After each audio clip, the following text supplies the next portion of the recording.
Seconda parte. È un po' difficile entrare nel circuito delle fiere, dei cataloghi d'arte, dei collezionisti, che è un po' un ambiente di elite, e entrare anche nelle aste non è appunto, non è una cosa che succede tutti i giorni, ci arrivi, se ci arrivi, da vivo oppure da morto, non si sa, quando si entra alle aste non è che si diventa in automatico affermati, perché dipende appunto se comandi il mercato. Nel momento in cui comandi il mercato diventi affermato, nel momento in cui sei nel mercato sei quotato, ok? Poi fa parte delle aste tranquillamente appunto, ma nel momento in cui tu comandi l'asta allora sei affermato. Che vuol dire? E l'asta, lo sappiamo tutti, si parte da un prezzo base, poi chi offre di più, no? Ok.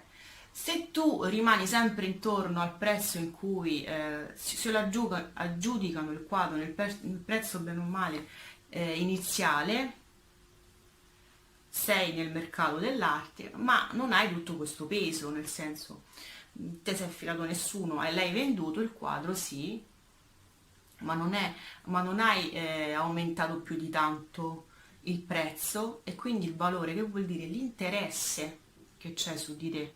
Perché se c'è più, ci sono più persone che vogliono acquistare il tuo quadro, c'è un forte interesse, se la combattono, ok, per conquistare un tuo dipinto, vuol dire che il tuo lavoro è molto apprezzato, tant'è che sono disposti a elargire una certa somma. Da lì che te la comandi, no? Nel senso, alla fine possono arrivare a cifre anche esorbitanti per un quadro perché ha un forte valore.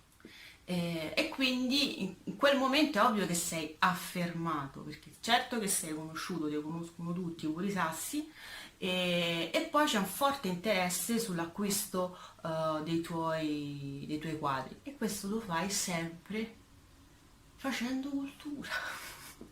Un artista diventa sempre più quotato e affermato nel momento in cui lavora sulla cultura, fa mostre culturali, cioè semplicemente mette a disposizione la sua arte per la cultura, perché vuol dire avere un messaggio, una tematica che si cerca al meglio di sviluppare, sia nei temi che nelle grafiche, nella pittura, no? Quello che nei soggetti, nell'uso del colore, tutte le scelte che fai, perché vuoi raccontare qualcosa, cerchi di farlo al meglio, più cerchi di farlo al meglio e poi ti viene bene, e più le persone apprezzano quello che apprezzano la tematica, come la porti e hanno un interesse verso di te, quindi più c'è questo interesse verso di te su quello che vuoi raccontare, perché l'uomo non vive di solo pane, quello è il punto, la cultura serve allo spirito, no? Ti fa riflettere, cioè fai cose Calarpini anche fuori dal tuo controllo, casomai fai cose anche più alte di quello che in realtà volevi fare, ma ben venga, che creano comunque anche un nutrimento, no? Che cultura, sì, dà un messaggio, ma alla fine a che ti serve? Serve per farti star bene, ti dà un arricchimento interiore alla fine, non sta a parlare di grandi cose. Allora, ovviamente c'è un interesse maggiore su quello che fai e quindi si quota sempre di più, al punto tale che appunto comandi il mercato dell'arte e quindi diventi affermato. Perché dico che a volte questo succede dopo la morte? Perché quando poi un artista viene a mancare si crea un forte interesse su quello che ha fatto, perché tutto quello che ha fatto rimane lì, cioè non ci sarà nient'altro, non potrà fare più nient'altro, quindi quello che c'è rimane e quindi poi cercano di accaparrarselo, sì, e quindi cioè, è una cosa logica che anche dopo la morte si crea un forte interesse perché non c'è più niente di nuovo che può fare l'artista perché oramai non c'è più e quindi la sua arte è terminata. E quindi ovviamente è molto logico che dopo la morte si crea l'affermazione, perché c'è un interesse molto forte, molto intenso su quello che ha fatto, per quello che rimane di quello che ha fatto, appunto. Quindi il valore ovviamente c'è di logica, aumenta, quindi è tutto un discorso basato su questo, cioè su quanto l'artista abbia un buon pedigree, cioè abbia lavorato bene nell'arte, cioè abbia fatto cose artistiche, cioè culturali. Fa una piega. E chi si accinge a fare il mestiere dell'artista ha la consapevolezza che per la stramaggioranza delle volte si ritroverà a essere un artista emergente conosciuto. Se gli dice pure fortuna, quotato o sfortuna, nel senso, finché non sei affermato, la situazione, la tua situazione di artista quotato è sempre un po' in bilico, nel senso, mi spiego bene. Finché un artista è emergente, conosciuto, che rientra in un certo mercato, appunto di quelli non quotati, in cui i prezzi sono comunque sempre abbastanza alti, perché l'arte, c'è un quadro, è come tu andassi a comprare dal gioielliere, la stessa cosa, i prezzi comunque sono alti, perché comunque fai cultura, al di là di che livello stai di cultura. Quindi quando acquisti un quadro da un artista emergente, comunque sia conosciuto, sono dei quadri che hanno un valore, non è che ti regalano, insomma c'è un lavoro e tutto. Ogni artista ha un valore in centimetro quadrato. Un centimetro quadrato c'è un valore di prezzo. Poi si moltiplica per la base, per l'altezza, e quindi a seconda della grandezza del quadro, facendo questa moltiplicazione del centimetro quadrato si dà un valore numerico che è un valore monetario. Più aumenta la grandezza del quadro e più aumenta il valore monetario del quadro. Quindi i quadri più sono grandi e più costano. Questo valore lo decide comunque l'artista, basandosi anche su comunque anche il mercato, insomma, dell'arte, di quello che fa, perché se è un ritrattista ci sono altri prezzi, perché comunque c'è un altro tipo di lavoro, se è un paesaggista, se è un acquarellista, tante cose, e dalla qualità tecnica e comunicativa, insomma, l'artista definisce poi questo valore numerico.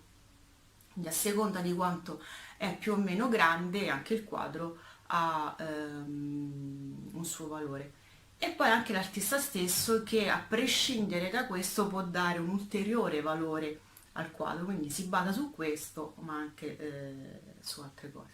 Poi, e quindi tu hai un prezzario che bene o male esclude la quotazione, perché quando sei quotato, appunto col discorso che avevo fatto prima, spero chiaro, non lo so, aumenta il valore perché hai fatto tutto il lavoro di pedigree, tutto il lavoro culturale, quindi aumenta il valore culturale di tutta la tua arte, ok? Si va a associare tutto quello che hai fatto, quindi aumenta il tuo valore, sei quotato, quindi un quadro che poteva costare 100 euro poi arriva a 1000, 10.000, no? Lo stesso identico. Quindi sei quotato. Ovviamente, chi se lo può permettere un quadro quotato? Non tutti. Cioè, anche se l'arte fa cultura ed è per tutti, cioè è visibile, no? Nei suoi concetti, però il possesso, avere un quadro di un artista quotato non è per tutti, è solo per un'elite, cioè solo per chi se lo può permettere. Quindi nel momento in cui, non so se è chiara la cosa, ma nel momento in cui un artista emergente e conosciuto, non quotato, ha un prezzo che comunque di mercato ha un valore, però è sempre minore rispetto a quello che è quotato, perché si aggiunge il valore del pedigree, si aggiunge il valore della culturale che si è costruito. Quindi quando diventa, perché pure anche può andare alle aste, non se la comanda ancora, non è affermato, però comunque ha un certo prestigio, quindi ha una quotazione. Ovviamente i prezzi sono diversi, ma anche chi se lo può permettere. Una clientela di un artista emergente e conosciuto non è la clientela di un artista emergente, conosciuto, quotato, perché non tutti possono permettersi l'acquisto di questi oggetti, tant'è che investono sull'arte. Molte persone, quando hanno dei soldi da investire, la investono sui quadri, sull'arte. Quindi il quadro diventa soldi. È come quando, qualcosa comune per molte famiglie, si compra l'oro. Quelli sono soldi, quando sei in necessità, quelli sono soldi, vai, vendi l'oro e quindi c'è un tuo riscontro. Sono soldi in giro, no? Come posso dire.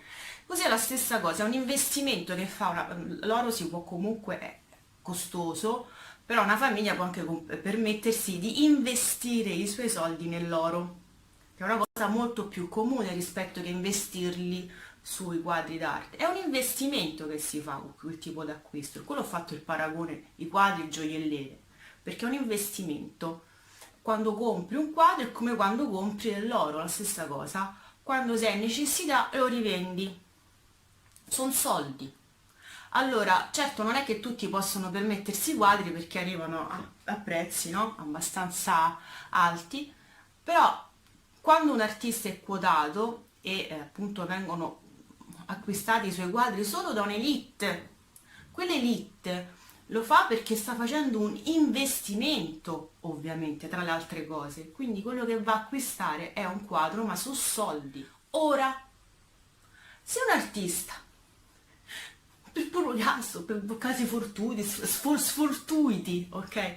Si ritrova a retrocedere, perché può succedere che un artista da che è emergente, conosciuto e quotato, non si ritrova più nel circuito delle persone quotate, perché casomai le aste sono andate male, per vari fattori, casomai c'è stato uno scandalo, qualsiasi cosa, e non c'è più un interesse, non si è lavorato bene sulla cultura, possono essere tanti i fattori, si possono aver fatto scelte sbagliate perché può succedere, oppure c'è un periodo di poca produttività perché l'artista è malato, ha bisogno di cure, oppure perché sta passando un brutto periodo, c'è proprio una forte crisi artistica, non sta lavorando, insomma si è bloccato, ok?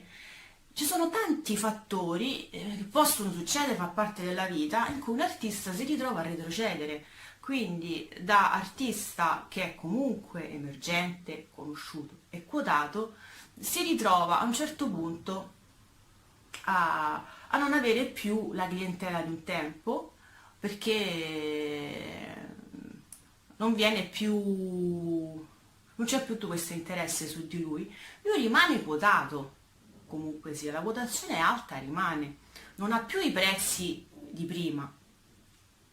Quindi si ritrova, questo può succedere, un artista quotato può, dalle stelle alle stalle, no? Cioè può retrocedere e si ritrova inguagliato. Perché? Perché chi si ricompra più, io parlo proprio spontanea, in romano, chi si ricompra più i quadri suoi? Chi si li può permettere se retrocede? Se si ritrova ad avere la clientela di prima, dovrà rimettere i prezzi di prima, necessariamente. Quindi tutto il lavoro che è stato fatto si sfuma perché si deve svalutare. Quindi pure se è quotato, può retrocedere nello stadio di prima, nel livello antecedente e ritrovarsi quindi di nuovo essere artista emergente conosciuto stop, anche se sei quotato, però non puoi più permetterti di vendere i quadri con le quotazioni perché nessuno si può permettere, nell'ambiente in cui ti trovi, si può permettere di acquistarli, quindi devi cambiare prezzi e ti svaluti. Quindi vai a fare una forte retrocessione. Cioè un artista che finché non sei affermato, sei sempre in bilico, cammini sempre su un filo, Perché possono succedere tantissime cose che ti possono portare a retrocedere, ma tantissime. Anche se sei bravo, anche se hai un messaggio, possono succedere tantissime cose. La tua galleria fallisce, beh, un'altra galleria non ti vuole, non ti vogliono altre gallerie per altri motivi, per concorrenze, per varie cose. Cioè, ce ne possono essere tanti motivi per cui alla fine ti ritrovi in una situazione diversa da quella in cui navigavi fino adesso. Finché non sei affermato, cioè che non comandi il mercato, stai sempre sull'incertezza, perché mo adesso ti sta andando bene, però ci possono essere tanti fattori che ti possono pure portare a retrocedere. E che fai? Sei iscritto anche dagli artisti quotati, ti vengono assegnati dei prezzi, ti sono stati assegnati dei prezzi, un prezzo, quindi un valore monetario, ma tu non puoi più vendere a quei prezzi perché non c'è più una clientela che può acquistare i tuoi quadri. Quindi vedete? Continua.